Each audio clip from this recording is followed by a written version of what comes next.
Welcome to VGG Music Sci-Fi.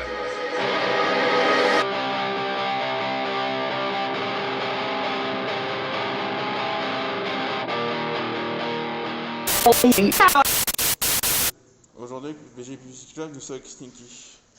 Bonjour. Il y a mon collègue Ben qui avait été avec Tito en téléphone pendant le confinement. Personnellement, je vous ai découvert pour la dernière de The Earth. Ok. Au Travendo, c'était fort. Là, on est là pour parler du petit dernier album All of Lost Things. Comment se passe le processus de création de cet album? Alors on a commencé à composer je pense, début 2018. On savait qu'on voulait refaire un album après le précédent. Voilà, on a composé sur toute l'année 2018. On l'a enregistré à l'été 2019 pour finalement le sortir à l'été 2020. En termes de processus de composition, on était toujours sur la même lignée de faire un punk hardcore mélodique et puis en poussant un peu à la fois vers la mélodie, vers la recherche de notre son en général. Voilà, on compose en même temps. On compose ensemble, on répète. Et les idées partent souvent des guitaristes qui amènent des riffs et puis après on essaie de bosser les structures ensemble. Voilà, c'est un peu une structure classique, mais chez nous il n'y a personne qui compose tout de A à Z. Tu vois. C'est un album fait en répète. C'est collégial. Exactement. Et par rapport au texte, t'étais sur quoi comme thématique? Alors au niveau des textes, déjà on les écrit à deux avec Titouan. Et au niveau des thématiques, c'est assez introspectif en fait, on parle de choses qu'on a pu vivre, ou qu'on appréhende de vivre ou autre. Il y a plein de thèmes abordés, on peut parler de la dépression, on peut parler de la difficulté de se construire une stabilité sans avoir tout l'apport affectif. Je sais pas, on peut parler de plein de trucs, de l'amitié. Les thèmes de Stinky sont toujours liés avec notre évolution au fil du temps en fait. Le premier album parlait beaucoup plus d'une espèce de vie de groupe, de concert. Le deuxième commençait déjà à être plus introspectif. Là on a continué avec le troisième. En fait, vu qu'il nous accompagne, hein, et nous on vieillit, on grandit, on mûrit, on a d'autres épreuves de vie. Souvent les textes sont liés à nos expériences sur le moment en fait. C'est presque un album, c'est une phase de vie de 5 personnes de 2 ans, de 3 ans.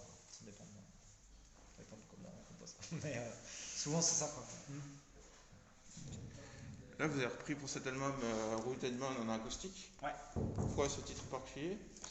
Est-ce que tu vas poster plus la clean voice sur les prochains albums Alors pour Diamond déjà, ça fait un petit bout de temps qu'on voulait enregistrer nos morceaux en acoustique. C'est un exercice qui nous plaisait bien, de réappropriation en fait un peu du morceau. Et là on a voulu prendre un peu le contre-pied du morceau qui est à la base assez dynamique et bien vénère. Et on est parti sur quelque chose de beaucoup plus posé, beaucoup plus sombre même. On l'a travaillé avec notre ami Eddie Kaiser qui est avec nous aujourd'hui justement pour la session acoustique. Parce que on avait bossé les morceaux de notre côté mais on trouvait qu'il manquait quelque chose. Il y avait un truc qui nous faisait défaut. Et en ayant Eddie avec nous, qui a vachement bossé sur l'arrangement du morceau aussi, ça nous a tout de suite convaincus et c'était un peu la pièce maîtresse qui nous manquait, je pense, jusqu'à présent. Ouais. Voilà. Et au niveau du chant clair, il y a eu d'autres morceaux avec des passages en clean dans l'album. Je pense à Stranger with Familiar Faces sur les refrains où c'est du chant clair. Je sais pas si ce sera poussé sur les autres albums. En fait, c'est vraiment. On se dit pas en amont, tiens, on va mettre du chant clair. C'est vraiment si ça peut servir le morceau. On voit vraiment la voix comme un instrument à part entière et il faut que ça se fonde avec le reste. Et là, par exemple, pour Strangers with Familiar Faces, c'était une évidence que sur le refrain, il fallait une partie chantée. C'est venu hyper facilement pour tout le monde en fait. Et du coup, on l'a fait. Mais on se forcera jamais à mettre du chant clair juste histoire de mettre du chant clair. Donc ça dépendra des futurs morceaux. Puis on aime bien aussi, on s'était dit dès la conception de l'album qu'on voulait tester des nouvelles choses. Et les nouvelles choses, ça passe par le chant clair, la prise de risque, faire les morceaux en acoustique. On avait mis il y a du piano aussi dans l'album. En fait, il y avait d'autres arrangements. Du violon, aussi, ouais. Il y avait des arrangements qu'on voulait bosser. On s'est dit qu'il fallait tenter quoi. Après, le morceau acoustique, ça fait longtemps qu'on a cette idée-là. Ouais. Parce qu'on avait déjà essayé de le faire pour l'album précédent. Ouais, puis on avait En fait fait, des sessions radio acoustiques. on avait travaillé des choses, mais on l'avait pas écrit sur l'album, quoi. Ouais. Il y a aussi pas mal de transitions au piano et violon sur la fin de titre. Ouais, il y a une transition acoustique, une transition piano. Ça permet de faire respirer un petit peu l'album, Ouais. quoi, parce que Le structure un c'est peu. ça, que ça aille pas tout le temps à 200 BPM et d'avoir fini l'album et t'es là, tu comprends Ouais, plus que rien. ce soit quoi. moins dense en fait. Ouais, c'est ça. C'est pour ça qu'on a décidé d'inclure ces petits breaks, ces petites nappes qu'on trouvait sympa. En fait, on essaie toujours, quand on recompose un album, d'enlever un peu ce qui nous semble des défauts du précédent. Et sur le précédent, on le trouvait trop dense. On trouvait qu'il y avait une demi-heure de musique, mais qui était. C'était un bloc. Ouais, c'était un bloc bétonné. de... Et là, on voulait faire un truc plus aéré. Et on trouvait que les transitions, c'était une manière de le faire. Ouais. D'accord. Un peu moins pimpin, quoi. Ça peut être un des adjectifs D'accord. employés, ouais. Pas mal du titre et du clip Struggle. Ce que raconte ce titre. Bah, Struggle, ça parle de se détacher un peu du regard que les autres peuvent porter sur nous, de s'affranchir un peu du jugement des autres. Voilà, c'est un morceau une thématique qu'on avait envie d'aborder depuis pas mal d'albums déjà. Et voilà, l'idée c'est vraiment d'être qui on veut être et de faire ce qu'on veut faire sans s'inquiéter de ce que vont pouvoir dire ou penser les autres. Voilà. Après, la conception du clip, en fait, Struggle, quand l'album est sorti, ça a été un des morceaux il y a pas mal de gens qui sont revenus dessus en nous disant que c'était un de leurs morceaux assez accrocheur, assez favori, ce qui pour nous semblait moins évident. Et en fait, on s'est dit, il n'y a pas si longtemps que ça, cet été, on s'est dit que ce serait pas mal qu'on ait un nouveau support visuel. Et on a essayé de réfléchir à une manière de le clipper en fait, et aux idées qu'on avait, à la fois au budget, au truc, à une espèce de mise en place pour faire un clip. Nous, on avait fait beaucoup de clips avec des images live, parce que c'est ce qui est le plus simple à faire et le moins coûteux. Et là, on voulait faire un truc qu'on n'avait jamais fait, où tu vois, on joue dans un décor, un truc. Puis en lien avec l'artwork, Ouais. on essaye vraiment avec ce nouvel album d'avoir une cohérence en fait sur tout ce qu'on apporte autour, que ce soit les photos promo, les clips, enfin tout l'univers qui va autour de la musique, parce qu'on pense que c'est hyper important en fait. Et qu'une sortie d'album, ça se résume pas juste à la musique que tu sors, il y a tout le reste à côté. Et du coup avec l'artwork et la présence quand même assez importante de la notion de feu et voilà. On avait en tête l'idée du feu, et puis après on a bossé donc avec une association qui est vers chez nous au sud de Nantes, qui s'appelle les Bungalow Bunkers. C'est ceux qui font les décos du Hellfest. Quand tu arrives dans le Hellfest Square, tu sais, t'as la ville, si tu es déjà allé, t'as la ville et tout, et c'est eux qui bossent là-dessus. Et vu qu'ils ont plein de temps en ce moment parce qu'il n'y a pas d'événement, on a vu avec eux des idées de ce qu'on pouvait faire, tu vois, donc l'idée des bidons découpés, ça vient d'eux, les trucs de feu, les lettres de feu, ils nous ont aidés en fait sur le. Ouais. Tout est fait maison. Ouais, tout est. Grâce à eux. Il n'y a aucune retouche numérique et tout, mais. Et on a rebossé avec Mathieu Lézan, du coup, qui avait fait de Strangers aussi, ça, et Revival Fire. Et ça s'était super bien passé avec lui, du coup, on a décidé de. Ouais, puis on s'est bien de marré. rempiler, quoi. On s'est bien marré. C'était une évidence. Ouais, c'était chouette. J'ai bien reconnu la patte de Mathieu. Ouais, c'est vrai. Ouais, ça m'étonne pas au niveau du traitement de l'image aussi. Il avait l'air à l'aise en tout cas à faire ce genre de clip. Il bosse pour Etegada, pour Acme, pour tout le monde. il fait beaucoup de clips dans le métal français. Je pense qu'il a dû faire tous les groupes. Ouais, vraiment marre. Et comment ça s'est passé au niveau de l'enregistrement? Combien de temps ça vous a pris? Tu sais, nous c'est assez.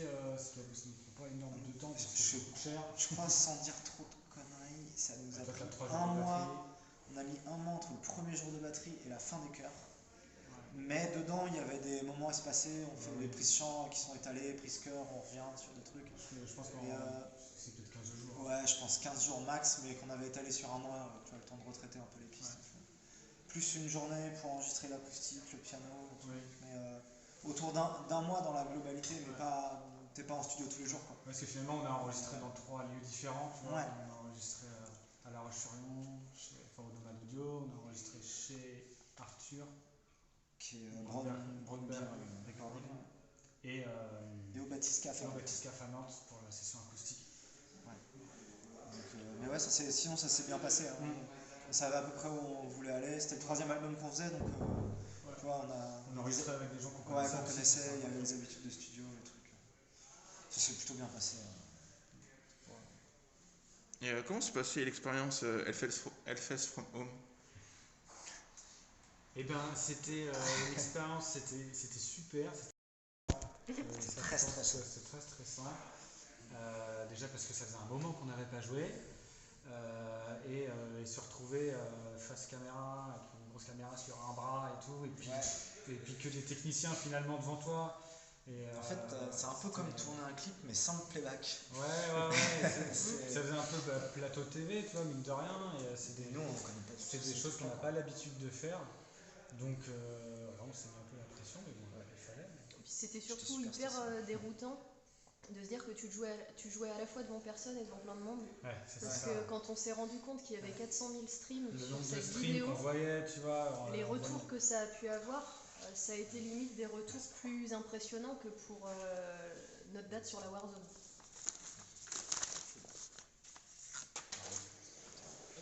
Et ouais. Donc ouais, c'était assez ouf ça. C'est vrai que c'était rigolo quand le stream il s'est lancé.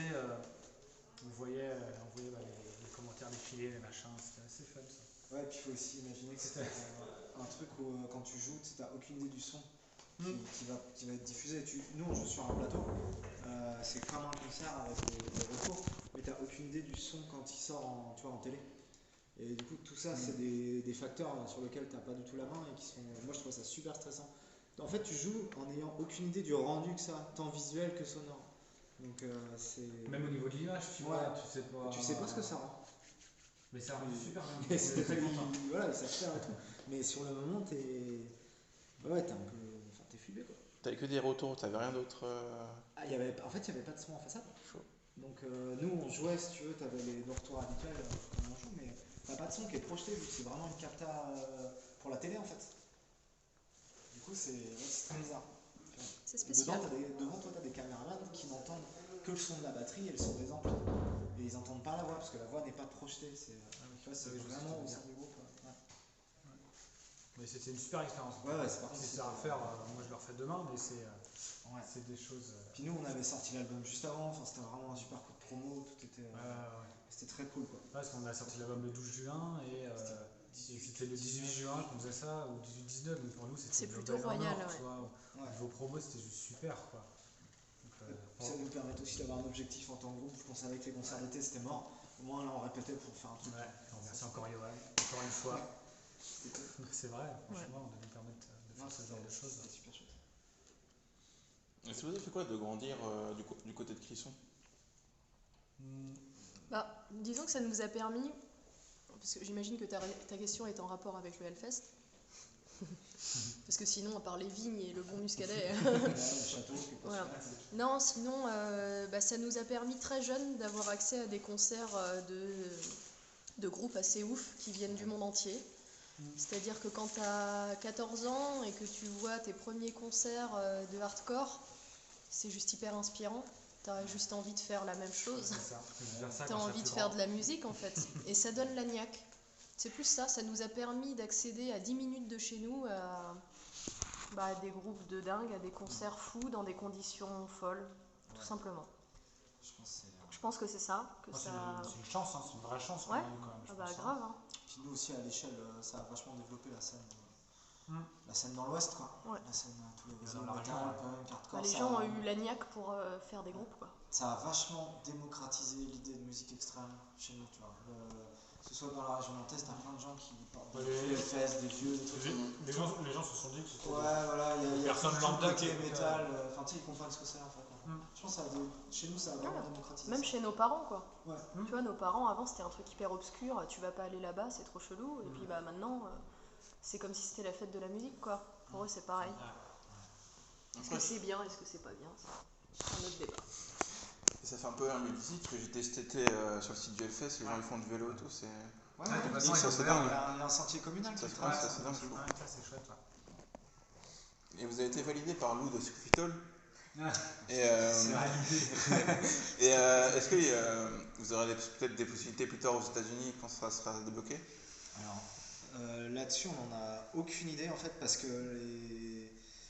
l'histoire avec Lou de Psychophysicals, c'est qu'on a joué avec eux plusieurs fois, et du coup, au moment de la sortie de l'album, ils nous avaient écrit tout ça, et puis du coup, on enfin on a gardé contact si tu veux avec le gars. Par contre maintenant la possibilité de faire une tournée aux US quand tout le merdier là sera fini, c'est des trucs qui sont en termes de logistique c'est compliqué, enfin financièrement il faut que ce soit un truc Après, un c'est peu vrai que viable et tout. la question s'est posée aussi, vu qu'on a signé sur On a un label américain, Donc, donc c'est pas un truc qui paraîtrait inaccessible, mais je pense qu'avant on aurait plein de dates à faire en France, en Europe, au Japon aussi. ouais, il faut recaler la tournée au Japon. Ouais. Mais ouais, ce serait un rêve, quoi. Mais c'est pas dans les tuyaux pour le moment tout de suite, quoi. Là, vous pensez quoi de la suite pour la scène? Parce qu'il y a le Covid, il y a le couvre-feu qui est tombé dans certaines régions. Ouais, bah, C'est qui petit tournoi, vas-y. ça va être très compliqué. En fait, je pense que l'absence totale de perspective sur ce qui va se passer derrière rend les choses super difficiles. Nous, on a joué, on a pu faire quelques concerts, tu vois, en conditions dehors, avec les masques et tout, des festivals, vers chez nous. Mais par contre, là, c'est impossible actuellement de planifier une tournée de 15 dates en France. C'est juste pas possible, tu vois. On peut pas faire des lieux clos, on peut pas. Moi, j'ai aucune idée de ce qui va se passer par la suite. On voit des lieux alternatifs qui commencent à fermer. Si les grands rassemblements sont finis, ça va être aussi un coup dur. J'ai aucune idée de ce qui va se passer. J'en sais vraiment rien, quoi. Et je vous laisse le mot de la fin pour l'interview. Merci beaucoup de t'être déplacé en tout cas. C'est super cool. Et puis j'espère qu'on reviendra bientôt sur Paris. On devait avoir des plans au mois de mars-avril, mais on va peut-être passer au Travendo, mais je sais pas si ça aura lieu. Tout ça, des trucs. Ouais. On verra bien pour la suite, quoi. Merci encore en tout cas. Ouais. Merci beaucoup.